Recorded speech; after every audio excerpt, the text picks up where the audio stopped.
Welcome back, everyone. We're diving deep into this week's Monday Night Raw, picking apart all the fallout from WWE Crown Jewel. We're not just recapping here. We're going to try to figure out where these storylines are going, what's next for these characters, and maybe even make some bold predictions about what's coming down the line. Raw didn't slow down one bit after Crown Jewel. Yeah. Instead of just letting things settle, they used the momentum to really kickstart some new stuff, setting the stage for some really exciting possibilities. Yeah, for sure. And I think the biggest question on everyone's mind is who is going to step up and challenge Gunther for the World Heavyweight Championship. That fatal four-way match last night definitely gave us some answers. And just in case anyone isn't familiar, a fatal four-way is where you have four superstars in the ring at the same time. It's every man for himself, total chaos. Oh, yeah. Chaotic is putting it lightly. We had Sheamus in there, always bringing that Celtic Warrior intensity. And then you had Damian Priest, Seth Rollins, and Dominic Mysterio. And every single one of them has a legitimate claim to be the #1 contender. Yeah. What was really impressive was how they showcased everyone's strengths. You had Sheamus with his brutal power moves, and then you had Rollins with his high-flying athleticism, Priest with his speed and those strikes, and even Mysterio, using his cunning and agility to get around those bigger guys. But in the end, it was Priest who came out on top. I gotta admit, I was on the edge of my seat that whole match. It felt like any one of them could have won, but Priest getting the victory, does this feel like a turning point for him after that tough loss at SummerSlam? Oh, just to be clear, for anyone who may not know, SummerSlam is WWE's second biggest event of the year. And yeah, you're right. Losing to Rollins at SummerSlam was a big setback for Priest. But this win, this feels like a statement. It puts him right back in the championship conversation. And when you think about the potential styles clash between him and Gunther, oh man, I wouldn't want to be anywhere near the ring when those two finally go at it. You're talking about Priest's hard-hitting offense, going up against Gunther's methodical, almost punishing style, right? Exactly. Imagine Priest trying to land one of his haymakers on Gunther, a guy who's known for just shutting people down and those brutal chops. But then you have Gunther trying to ground Priest, wear him down with submissions. It's the classic power versus technique. It's going to be a must-see matchup. Okay, so we've got a potential World Heavyweight title showdown brewing, but we can't forget about the women's division. Things are getting really interesting between Liv Morgan and the women's tag team champions, Bianca Belair and Jade Cargill. I think what's so fascinating about this storyline is how Liv is playing the long game. She's not going for those in-your-face attacks or trash talk. It's all about planting seeds of doubt, manipulating the situation. That moment when she questioned their trust in each other, that's pure psychological warfare. Yeah, it was like watching a classic wrestling villain in the making. And while all of that was happening, we also had the #1 contender battle royal to determine who gets the next shot at Liv's title. A battle royal, of course, is where you have a bunch of superstars in the ring at the same time, and you're eliminated when you go over the top rope and both feet hit the floor. Pure mayhem. It really is. And emerging from that mayhem was Io Sky. She is such an incredible talent, so fast and agile, and she hits hard. I think this sets up a very interesting challenge for Liv Morgan. Liv has the experience and the ring smarts. But Io brings this unpredictable high-flying style. That could really throw Liv off her game. I was checking out some fan reactions online, and I've also been reading through this transcript of the Wrestling Tracks podcast you sent me. It seems like a lot of people feel like WWE needs to give the women's division more of a spotlight. Oh, absolutely. We are seeing some really compelling storylines and great matches, but there is just so much talent in the women's division. They deserve even more opportunities to really showcase what they can do. Agreed. All right, let's shift gears for a minute and talk about the tag team division. It was tough watching the New Day lose to the War Raiders last night, especially because of that miscommunication. Those guys are legends. Oh, for sure. And you could see the frustration building between Kofi and Xavier. That loss felt like a turning point.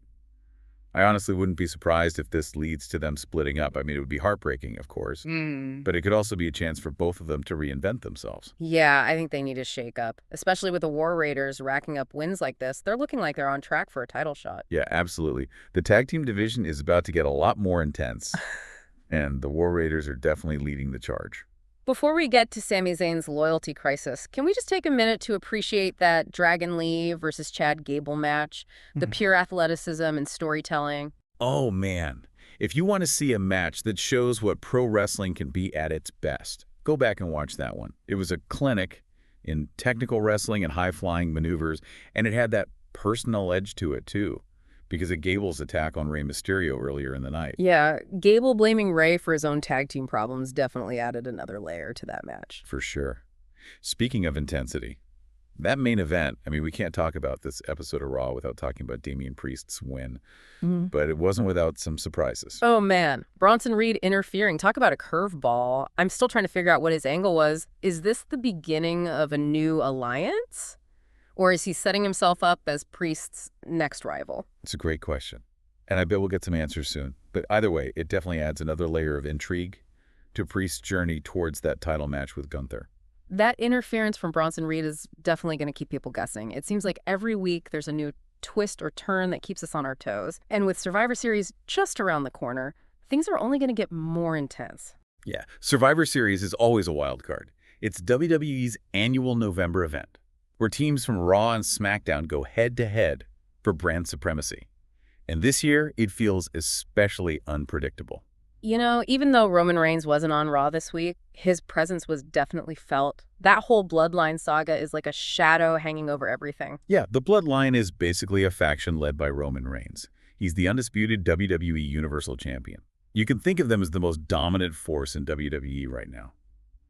But there have been some cracks in their foundation lately, especially with all the questions surrounding Sami Zayn's loyalty.